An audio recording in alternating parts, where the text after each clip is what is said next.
Dani ഒരു നിമിഷം അവരെ തന്നെ നോക്കി നിന്നു. അവനെന്തോ ആ സമയം ചിരിയാണ് വന്നത്. അത്രത്തോളം കുട്ടിത്തം നിറഞ്ഞു നിന്നിരുന്ന അവരുടെ ഇടയിൽ. ഡാനി പതിയെ ഡോറിൻ്റെ സൈഡിലേക്ക് നിന്നു.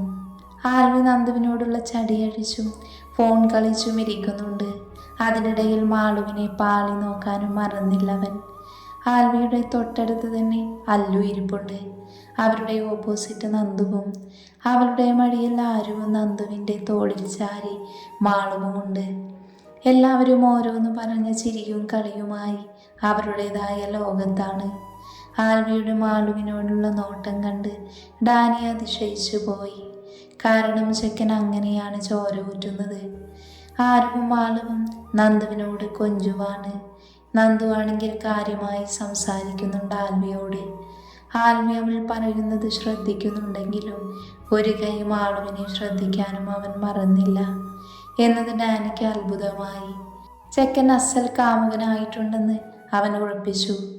ആൽവിക്ക് മാത്രമേ ഡാനിയെ കാണാൻ കഴിയുന്ന തരത്തിലാണ് അവൻ നിൽക്കുന്നത്. അല്ലുവിന് നന്ദുവിൻ്റെ മറയായതുകൊണ്ട് കാണാൻ കഴിയില്ല. അതുപോലെ വേറെ ആർക്കും ഡാനി നിൽക്കുന്നത് കാണാൻ കഴിയില്ലായിരുന്നു. ആൽവി മാളുവിനെ വായിൽ നോക്കി പെട്ടെന്ന് കണ്ണു മാറ്റിയതും അവനെ തന്നെ കൂർപ്പിച്ചു നോക്കുന്ന ഡാനിയെയാണ് കണ്ടത്. ആൽവി ആകെ ചമ്മി പണ്ടാരമടങ്ങിപ്പോയി. ആൽവി ഡാനിയെ നോക്കി വളിച്ച ഒരു ഇളിവാസാക്കി. ഡാനി ആൽവിയെ നോക്കി നന്ദുവിനെ കണ്ണുകൊണ്ട് കാണിച്ചു. അവളെ ഇവിടുന്ന് ഒഴിവാക്കാനാണ് ഡാനി പറഞ്ഞതെന്ന് ആൽവിക്ക് മനസ്സിലായി. ആൽവി അവനെ നോക്കി തലയാട്ടി. എന്നിട്ട് നന്ദുവിനോട് പറഞ്ഞു, നന്ദുട്ടി, നീ ഡാനിയുടെ അടുത്തേക്ക് പോയിക്കോ. നീ ഒരുപാട് നേരമായില്ലേ ഇവിടെ ഇരിക്കാൻ തുടങ്ങിയിട്ട്. അവൻ അവിടെ ഒറ്റയ്ക്കല്ലേ, അവന് ബോറടിച്ചിട്ടുണ്ടാവും. ഞാനിപ്പോൾ പോണില്ല ആൽവിച്ച. ഇച്ചാൻ ഇപ്പോഴെങ്ങും പപ്പയുടെ മുറിയിൽ നിന്നും വരില്ല. രണ്ടുപേരും ഓഫീസ് കാര്യം സംസാരിക്കുകയാണെങ്കിൽ ഇന്ന് മൊത്തം അവിടെ തന്നെ ആയിരിക്കും. ഞാൻ ഇവിടെ ഇരിക്കുന്നത് പിടിക്കുന്നില്ലേ നിങ്ങൾക്ക്? അതല്ലടി, ഡാനി മുറിയിലേക്ക് വന്നെങ്കിലോ നിന്നെ കാത്തിരിക്കുകയായിരിക്കില്ലേ അവൻ? ആൽവി ദയനീയമായി ഡാനിയെ നോക്കിക്കൊണ്ട് പറഞ്ഞു. ഡാനി കണ്ണുകൾ കൊണ്ട് നന്ദുവിനോട് താൻ ഇവിടെ നിൽക്കുന്ന കാര്യം പറയരുത് എന്ന് ആംഗ്യം കാണിച്ചു. ആൽവി ആകെ പെട്ട അവസ്ഥയിലായിരുന്നു. ഡാനി പറഞ്ഞത് കേട്ടില്ലെങ്കിൽ അവിടുന്ന് കുനിച്ചു നിർത്തി ഇടികിട്ടുമെന്ന് അവൻക്കുറപ്പാണ്.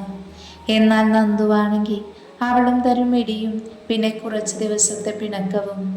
ആൽവിക്ക് എന്ത് ചെയ്യണമെന്നറിയാൻ കഴിയാതെ ആയിപ്പോയി. നന്ദു, നീ നിന്റെ മുറിയിൽ പോകാൻ നോക്ക് പെണ്ണേ, നമുക്ക് പിന്നെ സംസാരിക്കാലോ. ആൽവി എങ്ങനെയൊക്കെയോ പറഞ്ഞൊപ്പിച്ചു. ഞാനിപ്പോൾ പോകുന്നില്ല. നിങ്ങളെല്ലാവരും ഇവിടെ ഇരിക്കുമ്പോൾ എന്നെ മാത്രം ഇവിടെ നിന്ന് ഓടിക്കാൻ എന്തിനാ ഇത്ര ധൃതി കാണിക്കുന്നത്? അത് പിന്നെ നിങ്ങളിപ്പോൾ ഒന്ന് സെറ്റായതല്ലേ ഉള്ളൂ. ഈ നിമിഷമൊക്കെ എൻജോയ് ചെയ്യണ്ടേ? അതെല്ലാം മിസ് ചെയ്ത് നീ ഇവിടെ വന്നിരിക്കേണ്ട എന്ന് കരുതി പറഞ്ഞതാ. പ്രണയിച്ചും സ്നേഹിച്ചും നടക്കേണ്ട സമയത്തെ ഇങ്ങനെ വെറുതെ സമയം വേസ്റ്റ് ചെയ്യുന്നത് എന്തിനാ? അത് കരുതി പറഞ്ഞതാ ഞാൻ. ലാസ്റ്റ് മാളുവിനെ നോക്കിയാണ് അവൻ പറഞ്ഞത്. ഇത് കേട്ടെങ്കിലും നന്ദു ഒന്ന് എണീക്കാനായി ആൽവി മനസ്സിൽ പ്രാർത്ഥിച്ചു പോയി. അതൊന്നും സാരമില്ല, എനിക്ക് നിങ്ങളുടെ കൂടെ കുറച്ച് സമയം ചിലവഴിക്കണ്ടേ? ഈ കഴിഞ്ഞ 3 ദിവസം ഞാൻ ഇച്ചായൻ്റെ കൂടെ ആയിരുന്നില്ലേ? അത് ചേച്ചിയിൽ കാണാനുമുണ്ട്. അല്ലു നന്ദുവിനെ കളിയാക്കിക്കൊണ്ട് അപ്പോഴേ മറുപടി പറഞ്ഞു. നീ ഒന്നും മിണ്ടാതിരിക്കുമോ അല്ലു? ആൽവി അവളുടെ വാടപ്പിക്കാനായി പറഞ്ഞു. ഇനി നന്ദുവും അവളും സംസാരിച്ചു തുടങ്ങിയ ഇതിനപ്പുറം പറയുമെന്ന് അവൻ അറിയാമായിരുന്നു. അതുകൊണ്ടാണ് അവിടെ തന്നെ നിർത്തിയത്. ഒന്ന് പോ, ഞാൻ പറയും. ഞാൻ എൻ്റെ ചേച്ചിയോടല്ലേ പറയുന്നത്. അതിന് നിങ്ങൾക്ക് എന്താ നഷ്ടം, അല്ലേ ചേച്ചി? അതെ, മോള് പറഞ്ഞു. നന്ദു അവളുടെ തലയിൽ തഴുകിക്കൊണ്ട് ചിരിയോടെ പറഞ്ഞു. ചേച്ചി, ഡാനിയേട്ടൻ റൊമാൻറ്റിക് ആണോ? അല്ലു കള്ളച്ചിരിയോടെ നന്ദുവിനെ നോക്കി ചോദിച്ചു. റൊമാൻറ്റിക് ഒന്നുമല്ല, വെറും കളിപ്പനാണ്.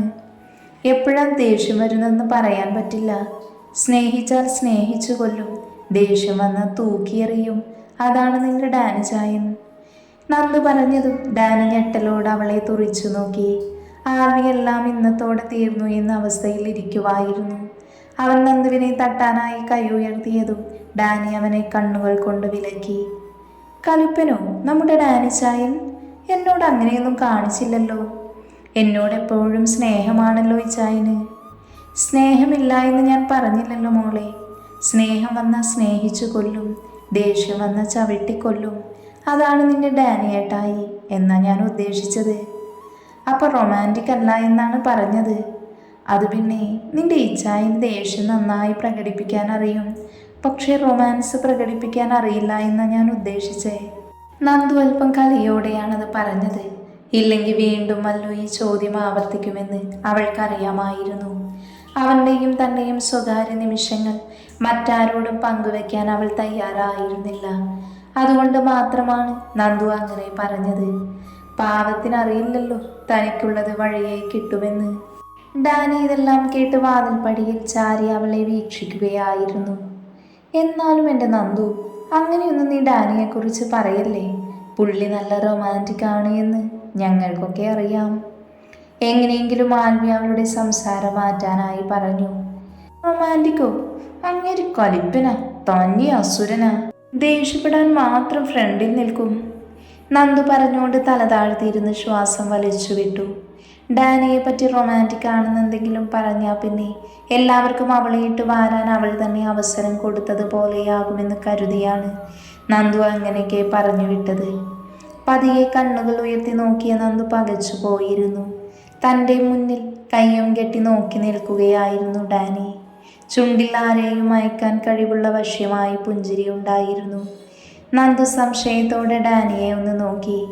താൻ ഇത്രയും നേരം സംസാരിച്ചത് അവൻ കേട്ടു എന്നുള്ളത് അവൻ്റെ മുഖഭാവത്തിൽ നിന്നു തന്നെ നന്ദുവിന് മനസ്സിലായിരുന്നു.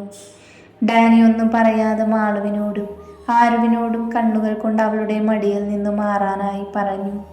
തൻ്റെ മടിയിൽ നിന്ന് മാറാൻ പോയ ആരുവിനെയും തോളിൽ നിന്ന് മാറാൻ പോയ മാളുവിനെയും നന്ദു പിടിച്ച് മടിയിൽ കിടത്താൻ ശ്രമിച്ചു. എങ്കിലും ഇരുവരും അവളിൽ നിന്ന് അകന്നു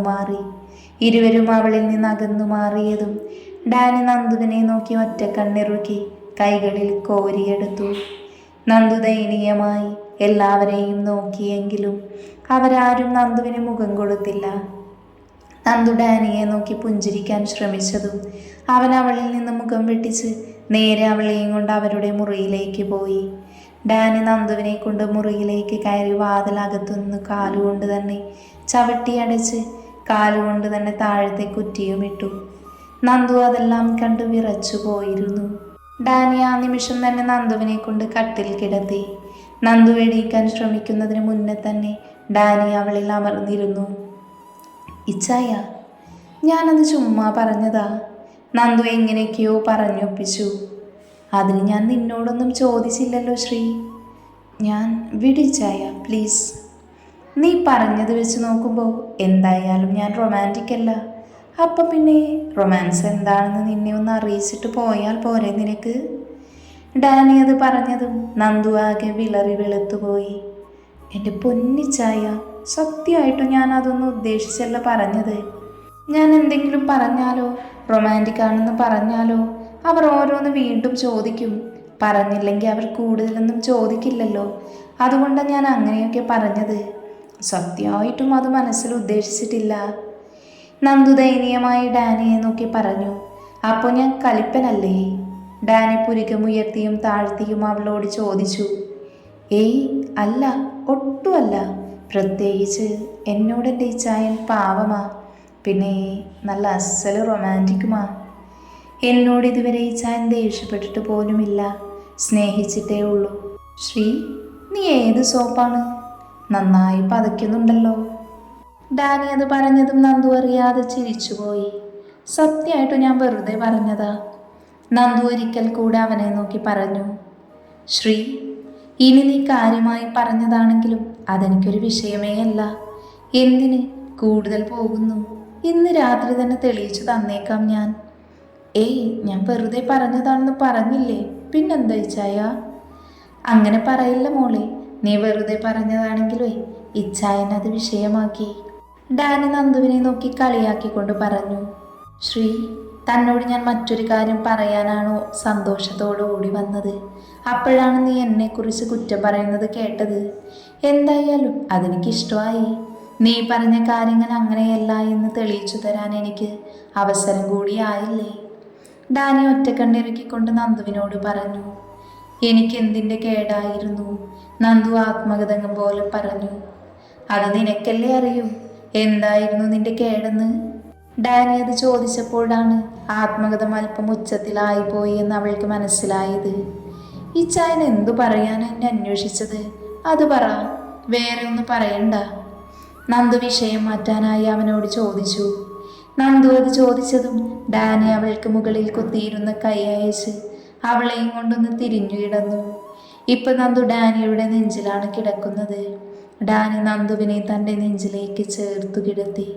നന്ദു അത്യധികം പ്രണയത്തോടെ സന്തോഷത്തോടെ അവൻ്റെ നെഞ്ചിൽ പറ്റിച്ചേർന്ന് കിടന്നു. ഡാനി തന്നോട് എന്താണ് പറയാൻ പോകുന്നതെന്ന് കേൾക്കാനായി അവൾ ആകാംക്ഷയിൽ കാതുകൂർപ്പിച്ച് കിടന്നു. ആ നിമിഷം രണ്ടുപേരുടെയും മനസ്സിൽ അവർ രണ്ടുപേരുമൊത്തുള്ള ദിവസങ്ങളും പ്രണയ നിമിഷങ്ങളും മാത്രമായിരുന്നു. അത്രത്തോളം രണ്ടുപേരുടെ ഉള്ളിലും അവരെന്ന് പ്രണയം മുളച്ചു തുടങ്ങി. അത് ഇനിയുള്ള വരും ദിവസങ്ങളിൽ പടർന്നു പന്തലിക്കുമെന്ന് അവർക്ക് തന്നെ ഉറപ്പായിരുന്നു.